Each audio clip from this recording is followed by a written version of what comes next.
प्रायोजक हैं रोजगार डेवलपर्स। नमस्कार, मैं हूं आपके साथ सिमरन और आप देख रहे हैं पल्स 24 न्यूज। बुलेटिन की शुरुआत करेंगे, लेकिन एक नजर डालते हैं हेडलाइंस पर। राजद नेता तेजस्वी यादव का दिल्ली दौरा, मल्लिकार्जुन खड़गे और राहुल गांधी से की मुलाकात, बिहार चुनाव को लेकर हुआ मंथन।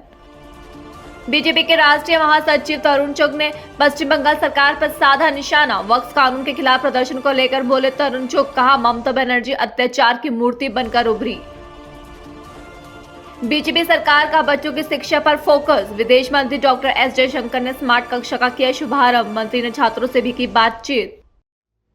प्रयागराज में सपा नेता इंद्रजीत सरोज ने योगी सरकार पर साधा निशाना, कहा उत्तर प्रदेश में कानून व्यवस्था ठप, बड़े पैमाने पर राज्य में हो रहे अत्याचार। पंजाब कांग्रेस अध्यक्ष अमरिंदर सिंह राजा वड़िंग ने पंजाब के सीएम पर साधा निशाना, प्रताप सिंह बाजवा पर हुई एफआईआर को लेकर कसा तंज, कहा यह मामला शुद्ध बदले की भावना से दर्ज किया गया। बिहार विधानसभा चुनाव के मद्देनजर राजद नेता तेजस्वी यादव दिल्ली दौरे पर है, जहां उन्होंने मल्लिकार्जुन खड़गे के आवास पर नेता प्रतिपक्ष राहुल गांधी और खड़गे के साथ मीटिंग की। इस मीटिंग में कांग्रेस राजद के अन्य नेता भी शामिल हुए।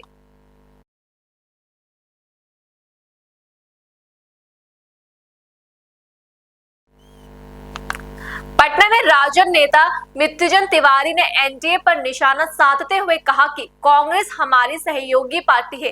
तेजस्वी यादव दिल्ली गए हैं, जहां उन्होंने केंद्रीय नेतृत्व से मुलाकात की है। एनडीए बेचैन क्यों है? एनडीए को सिर्फ अपने गठबंधन की चिंता करनी चाहिए। अरे भाई, हमारे विरोधी एनडीए बेचैन क्यों है? एनडीए पहले अपनी पार्टी और अपने गठबंधन की चिंता करे। वहाँ तो कई मुख्यमंत्री के दावेदार हैं। महागठबंधन में ऑल इज वेल है, महागठबंधन महा मजबूत है, महा विजय करने जा रहा है। और बिहार की 14 करोड़ जनता ने अपना मुख्यमंत्री श्री तेजस्वी यादव जी को मान लिया है। ये तो हमारे विरोधी सहयोगी सब जानते हैं, लोकतंत्र में जनता मुख्यमंत्री बनाती है। और श्री तेजस्वी यादव जी बिहार की जनता की पसंद है, उम्मीद है, भविष्य है। इसमें किसी को कोई कंफ्यूजन नहीं होना चाहिए। इसलिए विरोधी हमारे बेचैन हैं। हम चुनौती देते हैं कि हमारे एनडीए के लोगों में हिम्मत है तो बताएं कि मुख्यमंत्री श्री नीतीश कुमार जी ही होंगे चुनाव के बाद। सब लोग कहते हैं नेतृत्व में लड़ेंगे, लेकिन महाराष्ट्र में जिस तरह शिंदे जी के साथ किया वही नीतीश जी के साथ करेंगे, ये सबको पता है। कई चेहरा, कल तो हरियाणा के मुख्यमंत्री जी ने कह दिया कि बीजेपी के श्री सम्राट चौधरी जी मुख्यमंत्री होंगे। अब तो जेडीयू को मान लेना चाहिए कि सीक्रेट प्लान लीक हो गया बीजेपी का। जो लोग भी आज बीजेपी के साथ एनडीए में सहयोगी दल हैं, सबका हश्र वही होना है। अपने सहयोगियों को बीजेपी मतलब निकल जाता है तो पहचानती भी नहीं है। अभी कई दल और छोड़ेंगे, अभी आगे आगे देखिए होता है क्या। मुर्शिदाबाद में जिस तरह से आपसी भाईचारा खत्म किया जा रहा है, दंगा फसाद उन्माद करवाया जा रहा है, इसके लिए सीधे तौर पर बीजेपी जिम्मेवार है। बीजेपी का यही एजेंडा रहता है, नफरत फैलाओ, दंगा फसाद करो, भाई भाई में लड़ाई झगड़ा कराओ और राजनीति की रोटी सेको। लेकिन ममता दीदी वहाँ मजबूती से इन उपद्रवियों से, इन दंगाइयों से निपटने के लिए तैयार हैं। और ममता दीदी के राज में कानून का राज है। कोई अगर गड़बड़ करेगा तो उसे बख्शा नहीं जाएगा। कोई हो, सबके साथ न्याय होगा। उन्होंने ये भी हिंसा का तो सिर्फ जो हमारे विरोधी हैं वही समर्थक हैं। दंगाई और उन्मादी पार्टी कौन है? तलवार बांटने का काम कौन कर रहा है? तो ममता दीदी, तो हम लोग सब लोग कहते हैं कि हिंसा का कोई स्थान नहीं है।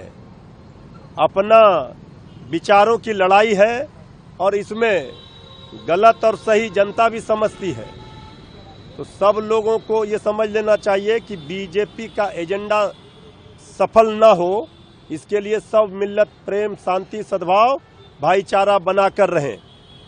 देखिए, ये सब जो गिदड़ भभकी दी जा रही है, ममता दीदी मजबूत नेत्री है देश की, वो ये सब गिदड़ भभकी से नहीं डरती हैं। कानून और संविधान सबके लिए बराबर है और ये देश नियम कानून संविधान से चलेगा। कोई जबरन किसी पर जबरदस्ती कोई लाद नहीं सकता है। नहीं, यहाँ तो देखिए बीजेपी का यही एकमात्र एजेंडा है। अब ये बंगाल में जो किया जा रहा है, इसमें सीधे तौर पर जो विरोधी हैं उनकी ये चाल है। वो चाहते हैं वोटों के ध्रुवीकरण के लिए इसी तरह का माहौल वातावरण हो, उन्माद फैलाया जाए, आपसी भाईचारा खत्म किया जाए। ये सबको पता है, चाहे हर तरह का हथकंडा अपनाया जा रहा है बंगाल को डिस्टर्ब करने का, लेकिन वहां बंगाल में बीजेपी की दाल गलने वाली नहीं है। पश्चिम बंगाल में वक्फ कानून के खिलाफ प्रदर्शन के दौरान हुई हिंसा पर बीजेपी के राष्ट्रीय महासचिव तरुण चुग ने पश्चिम बंगाल सरकार पर निशाना साधा। उन्होंने कहा कि ममता बनर्जी देश में नई जिन्ना बनकर उभरी है। ममता बनर्जी अत्याचार की मूर्ति बनकर उभरी है। टीएमसी कार्यकर्ता राज्य में अव्यवस्था फैला रहे हैं और ममता बनर्जी उन्हें बचाने का काम कर रही है। ममता बनर्जी इस समय भारत के अंदर अत्याचार की मूर्ति बनके सामने आई है। बंगाल की सरकार रक्षक बनने की बजाय भक्षक की भूमिका में। उपद्रवियों और टीएमसी के वर्कर्स में कोई फर्क नहीं है। टीएमसी के वर्कर ही उपद्रव फैला रहे हैं और ममता बनर्जी उन उपद्रवियों को पालने का, संरक्षण देने का भक्षक रूपी काम कर रही है। आज देश के अंदर ममता बनर्जी नए भारत की नई जिन्ना के रूप में उभरी है और ये नरसंहार 40 के दशक में मुस्लिम लीग के डायरेक्ट एक्शन की तरह है, जिसमें चुन चुन कर हिंदुओं के घरों को जलाया गया था, उनकी बेटियों को बलात्कार किया गया था, उनकी हत्याएं की गई थी।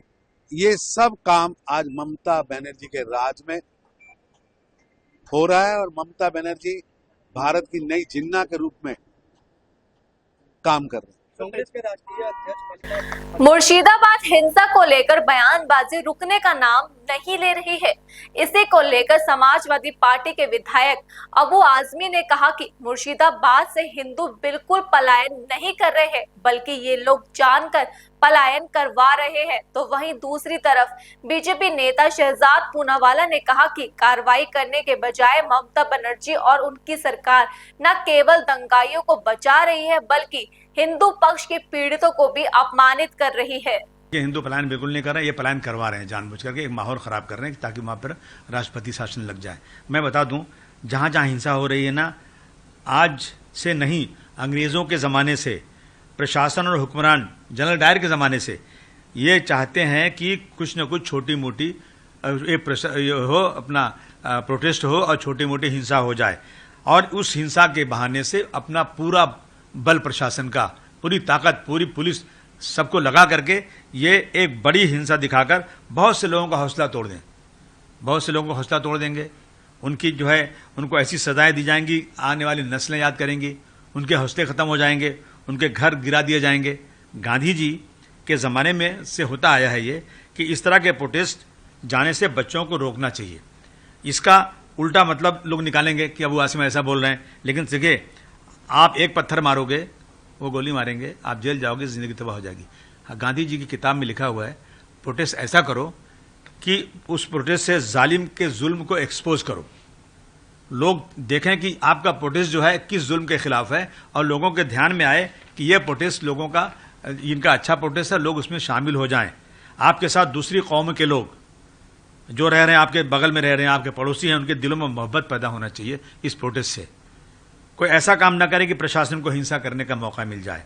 जब आप रोड बंद करेंगे, टायर जलाएंगे, तो प्रशासन पलटकर आपके साथ आपको सजाएं देगा। क्यों न कुछ ऐसा किया जाए कि हम जो करें, हम कानून के दायरे में रहकर अपना प्रोटेस्ट करें और उस प्रोटेस्ट में हिंदू, मुस्लिम, सिख, ईसाई, पारसी जो लोग भी हैं वो देखें कि हमारा प्रोटेस्ट जो हो रहा है वो जायज़ तरीके पर हो रहा है। उनको हमारे प्रोटेस्ट की असल जो चीज़ उनको बताया जाए ताकि वो भी शामिल हो जाएं। ऐसा प्रोटेस्ट किया जाए, न कि उसमें हिंसा हो, लोग मारे जाएं, सड़कें रोक। एनकरेज्ड टारगेटेड एंटी हिंदू हिंसा है और इस पर कार्रवाई करने के बदले न केवल ममता बनर्जी और उनकी सरकार दंगाइयों का बचाव कर रहे हैं, बल्कि जो हिंदू पक्ष से पीड़ित है उनका लगातार अपमान कर रहे हैं। कुणाल घोष बोलते हैं कि बीएसएफ हिंसा के लिए जिम्मेदार है, मतलब दंगाइयों को क्लीन चिट। फिर हम देखते हैं कि सिद्दीकुल्ला चौधरी हो या बापी हल्दर हो, वो आकर धमकियां देते हैं। अब फिराद हकीम बोल रहे हैं कि पलायन थोड़ी हो रहा है, ये तो स्टेट से एक जगह से दूसरी जगह जा रहा है, मतलब कि पीड़ितों के ऊपर ही एक प्रकार से सवाल खड़े कर देना और दंगाइयों को क्लीन चिट दे देना। ये दिखाता है कि पश्चिम बंगाल में वक्फ के नाम पर जो पूरा का पूरा हिंसा हुआ है उसको स्टेट सपोर्ट है। और अब तो ममता बनर्जी का 18 फरवरी 2025 का बयान भी सामने आ चुका है, जहां पर स्वयं वो खुद भड़का रही है दंगाइयों को और एक वोट बैंक को कि वो जाकर प्रदर्शन इस प्रकार के करे, वो भी ऐसी चीज पर जो वक्फ संविधान के तहत पार्लियामेंट से पारित होकर निकलने वाला था।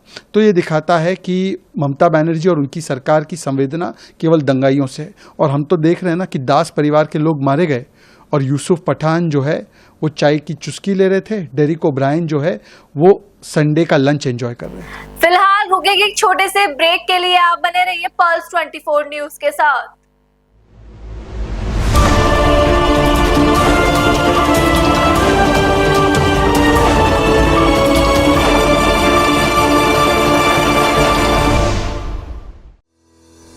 रोजगार डेवलपर्स, a unit of रोजगार डेवलपर्स एंड प्राइवेट लिमिटेड। घर वहीं जहां हो आपका भरोसा। पिछले 15 सालों से आपके सपनों का घर हमारी प्रतिबद्धता। रोजगार डेवलपर्स का पता है शिमला बाईपास रोड, गणेशपुर, देहरादून। रोजगार डेवलपर्स से संपर्क करने के लिए अभी डायल कीजिए 9897054026 पर या 8433207910 पर।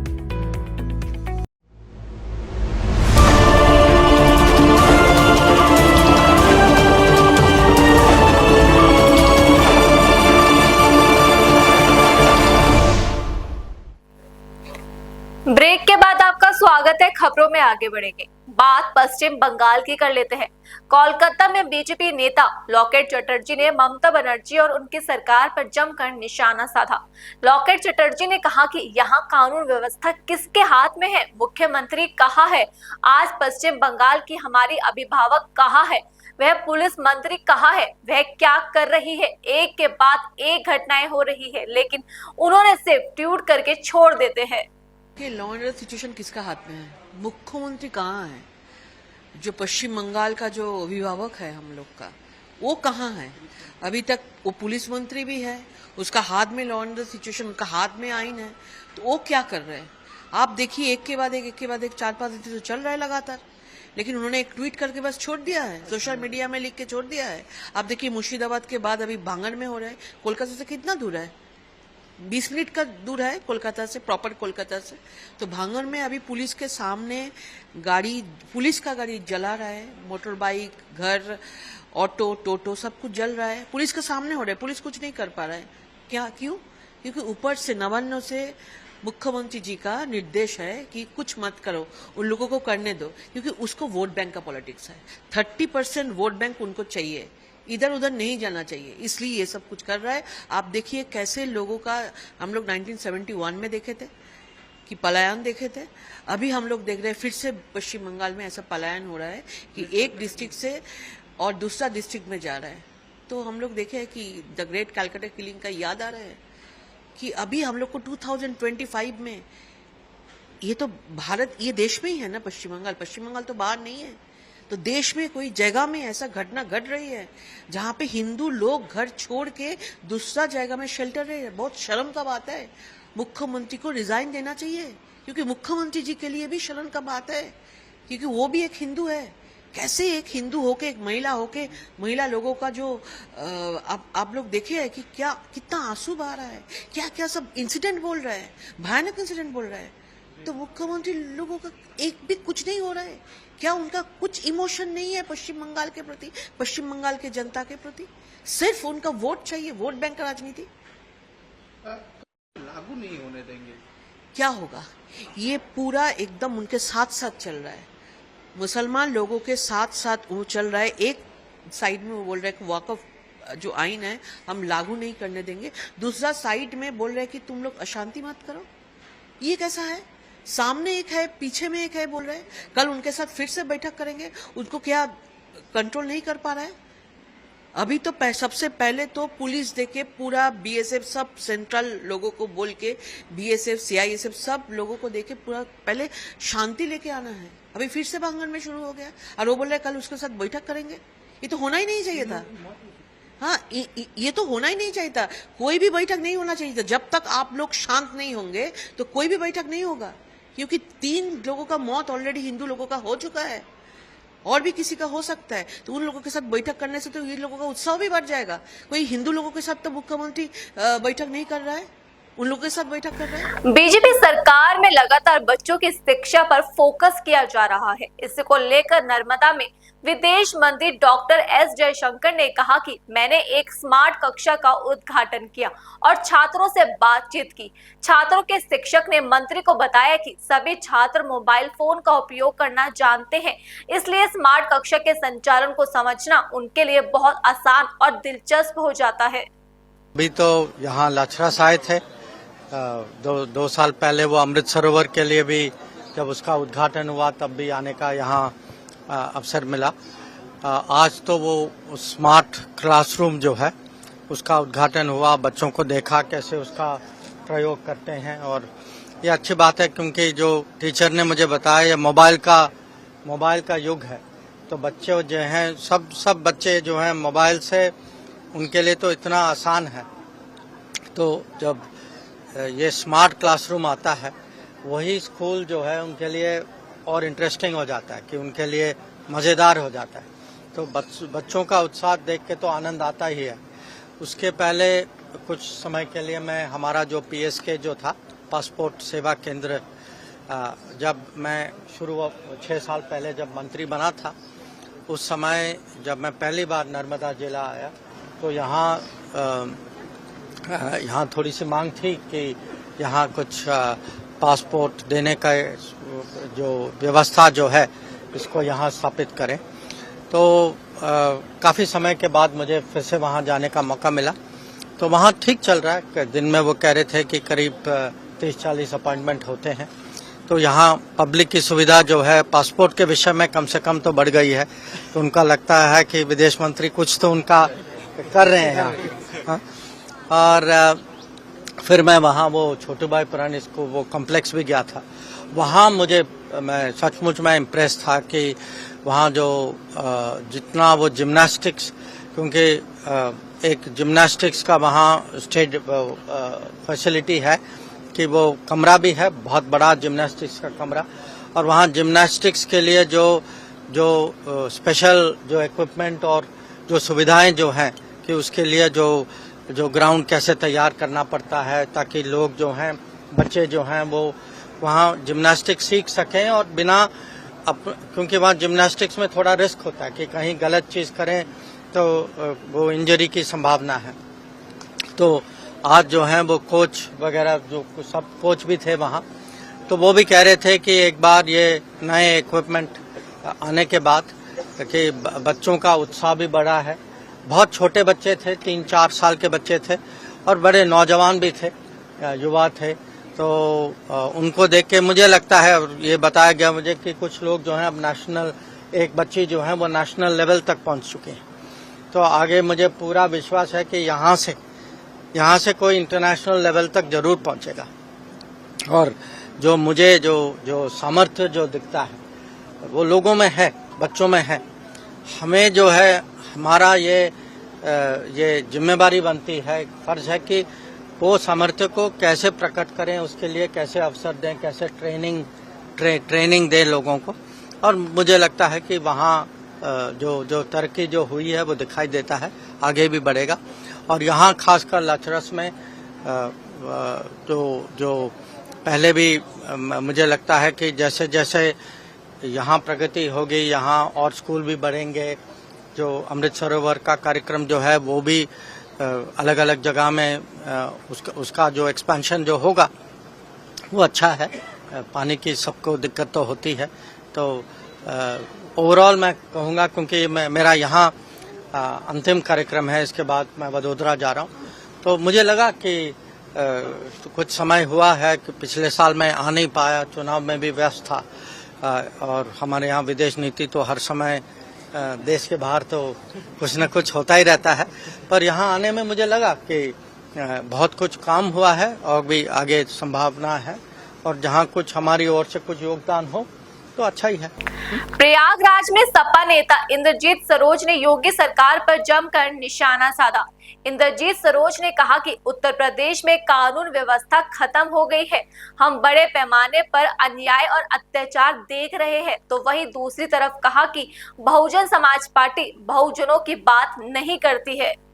उत्तर प्रदेश में कानून का राज खत्म हो चुका है और बड़े पैमाने पर अन्याय अत्याचार हो रहा है।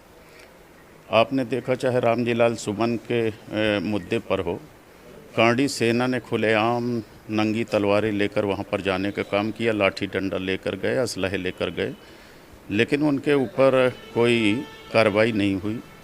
उन्होंने गालियां दिया, अखिलेश यादव जी को भी गोली मारने की बात कही जो है। तो उत्तर प्रदेश में कानून का राज नहीं है। करछना में जो दलित की हत्या हुई है वो बहुत ही निंदाजनक है, और जितनी निंदा की जाए वो कम है। एक दलित व्यक्ति को दिन दहाड़े जलाना ये अन्याय अत्याचार की पराकाष्ठा है। जो मायावती अभी तक वहाँ नहीं पहुंची, इस पर भी आपने सवाल उठाया है। देखिए, मायावती जी ने भारतीय जनता पार्टी के सामने सरेंडर कर दिया है और वो भारतीय जनता पार्टी की सहयोगी पार्टी बनकर रह गई हैं। जो है बहुजन समाज पार्टी आज बहुजनों की जो है वकालत नहीं करती और उनकी बात नहीं करती, उनकी सुध लेने का काम नहीं करती। जो आपने बाबा जी पर निशाना साधते हुए कहा है, सत्ता को अगर ना होता तो काहे को मंदिर आते हैं? नहीं, हमने कहा था कि बाबा साहब अम्बेडकर ही हमारे भगवान हैं। जो है अमित शाह जी ने जो कहा था पार्लियामेंट के अंदर जो है कि बाबा एक फैशन बन गए हैं, तो फैशन के नहीं है बाबा जी एक हमारे भगवान हैं। और बाबा साहब अम्बेडकर जी ने हमें आरक्षण दिया, हमें MP MLA में आरक्षण दिया, हमें नौकरियों में आरक्षण दिया, हर क्षेत्र में बाबा साहब का योगदान रहा। तो बाबा साहब का नाम रटना बहुत ज़रूरी है।